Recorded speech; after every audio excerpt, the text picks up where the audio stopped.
மார்கழி மாதம் 3வது செவ்வாயில் முக்கு பொங்கல் திருவிழா என்று ஒரு விழா கொண்டாடுகிறோம்.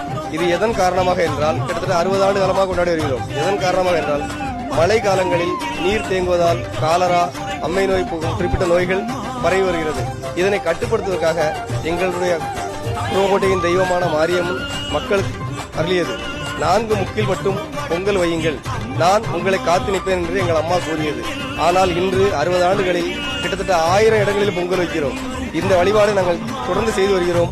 எங்கள் ஊரில் நோய் தொற்று இதுவரை வந்ததில்லை. புதுக்கோட்டை பகுதியில் காலரா நோயால் இதுவரைக்கும் யாரும் பாதிக்கப்பட்டதும் இல்லை.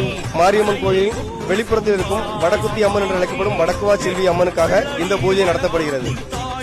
மார்கழி 3வது செவ்வாயில் மதியம் சாயங்காலம் 4 மணி அளவில் அம்மனுக்கு பூஜை நடைபெறும். இதுபோக இரவு 8 மணிக்கு மேல் ஊருக்குள் பொங்கல் வைப்பார்கள். நடுத்தெருவில் அனைவரும் பொங்கல் வைப்பார்கள். 3 வீடு 4 வீடுகள் இணைந்து பொங்கல் வைப்பார்கள். இந்த பொங்கலுக்கு மாரியம்மன் கோயிலிலிருந்து இரவு 12 மணி அளவில் சாமி ஊர்வலமாக கிளம்பி வந்து அனைத்து பொங்கலிலும் படையலிட்டு அம்மனை வழிபடுவார்கள். இந்த வழிபாடு நடந்து திரும்ப கோயில் வந்து சேரும்போது அதிகாலை 4 மணியிலிருந்து 5 மணி ஆகிவிடும். அங்கு திரும்ப கோயிலில் வந்து அம்மன் வழிபாடை முடித்து படையல்களை எடுக்கலாம் என்று சொன்ன பிறகு மட்டுமே மக்கள் படையல்களை பிரிப்பார்கள். இது பாரம்பரியமாக நடந்து வருகிறது.